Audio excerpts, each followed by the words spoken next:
Julie. Hi. Excited to talk to you. What's your why? And has it changed since you started Bloom?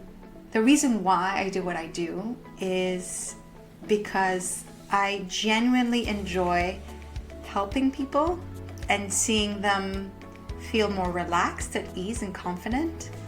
Gifted, talented people who struggle with organization, clarity, and who want some kind of structure and know a way forward. Ever a moment where you felt like, where you had either stepped back and been able to just realign your business with that why and your values? There were some times that I wanted to step back and step outside of the business to see it from an outsider's perspective. But as a solopreneur, because you're head in and hands in, it's difficult to do that. Even though I have felt lost and disconnected sometimes, I was lucky enough to step outside of the business. That is thanks to you in big part, because you initiated that going away, a retreat, go for a mountain hike and just meditate, reflect, and then project. And so thanks to that, I managed to realign, because stepping outside of the business and refresh your perspective is extremely important. There's a word, 2 words, I think we all know, imposter syndrome. Have you ever felt that, and how do you work through that? I get imposter syndrome, yes, all the time, especially when business doesn't go as planned. I think if I expect to sign a contract and that lead decides to go with someone else or decides not to sign it right away, I get a moment of, who am I? Who am I to charge this price? Who am I to consider myself an expert? What do I know? It's normal, I think, as a solopreneur, as a woman as well. I think we tend to underestimate the impact of our hormonal cycles as well, and it does play a role in that feeling of I'm not enough, I'm not good enough, or I'm not credible. So how do you work through imposter syndrome? Do you have any techniques or things that have really helped you? So whenever I feel that imposter syndrome come, I tend to journal first and just be really honest with myself about how I'm feeling. And then I go back into my photo library on my phone and just go back a few months, and I see things that I've done, actually, things that I've accomplished. And because I also print screen reviews from clients and little messages I get, I see them in my pictures as well. And it tends to make it better. It tends to make me think, oh no, actually I have been doing stuff. I am credible.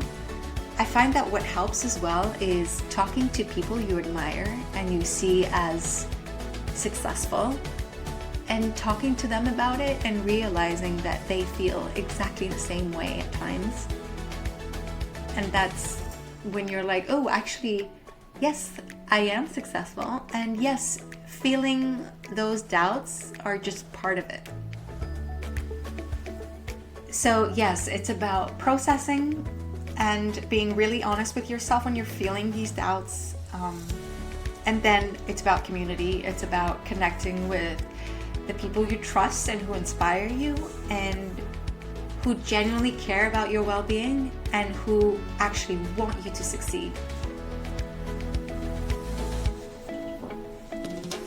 What's one thing that you've simplified in your business that changed everything? In the beginning, I was spending a lot of time on predicting the future and scaling. I was actually already thinking ahead of, if I have 20 clients or so, this is the kind of system that I want in place. And that's a good way to think, but also you have to be careful not to spend too much time on it or money on it, because in the first year of your business, you're going to be changing so many things depending on your customer feedback, depending on your own well-being and your own feelings towards certain tasks. And in the beginning, I was trying to get the whole structure in place, overwhelming myself with that structure that can be scaled up. In reality, I let go of that at some point because I realized MVP, MVS, minimum viable service, minimum viable product. Just go with it, test it out. And what works, keep. What doesn't work, let go of. And when I started doing that, Bloom came up. The name came to me. I didn't overthink it. I was like, Bloom. And then logo, didn't overthink it, go. First client, test client, you want this, that, okay. Didn't overthink it and delivered on those promises, on those needs. And then little by little, it became clear. And actually it's been about two years. It's been about 2 years. And now I finally have packages that I'm satisfied with, that I'm confident about. What's your relationship with visibility? And over time? What's my relationship with visibility? Most of my clients actually struggle with that, and a lot of people struggle with it. So in the beginning, it's scary for anyone. It's scary to put yourself out there. It's scary to press that send button or post button. You think that everyone's gonna see it, everyone's gonna judge. And then on the other side, you're also thinking, am I ready to get the responses that I might get? So there's a lot that plays into it, and we do overthink it. And with time, it's become natural for me. It's become part of it, and I'm not scared of posting anymore. The only thing that happens now is I'm really thinking, is it serving my audience? Is it interesting for them? What does growth mean to you right now? And what does it not mean? Growth to me right now means launching our first Solopreneur Summit, making it an annual thing, and just having a bigger community to be known and credible in what I do. What growth is not at the moment is building a team, having people employed, having an office, or things like that. What are you most excited about sharing, or just about the summit and bringing everybody together during these 3 days? So what I'm most excited about for the summit, for the Solopreneur Summit 2025, is getting people into the nitty-gritty.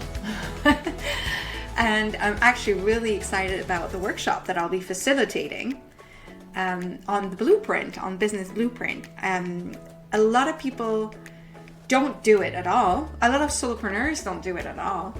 Entrepreneurs tend to have a business plan, but the business blueprint is like a business plan, but it also has brand identity, and it also has some kind of roadmap and framework in the way forward. So that's why I ended up calling it the business blueprint, because to me, it's like a living deck. It's a document that is going to keep evolving, but where it has everything about the basics and the foundations of your business. And I found it so impactful with my clients. They love it. I love mine. And I find that whenever I'm faced with someone struggling with structure, I go back to that blueprint. And when the person in front of me is answering these questions, I can see it in their eyes that, oh, yes, I need to think about that. Other than that, when I think of the Solopreneur Summit, just having these women together and at the table at dinner or something, and seeing them laugh and smile and share. And I can also completely envision meditation and sharing on vulnerability as a woman solopreneur.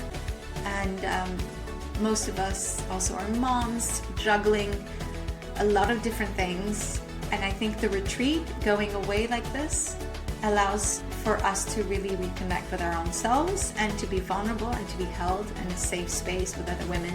To close out, what's one bold move you're making next? What's one bold move I'm making next? launching the Solopreneur Summit with you, but it feels very organic. It feels natural, and it feels like the right thing to do.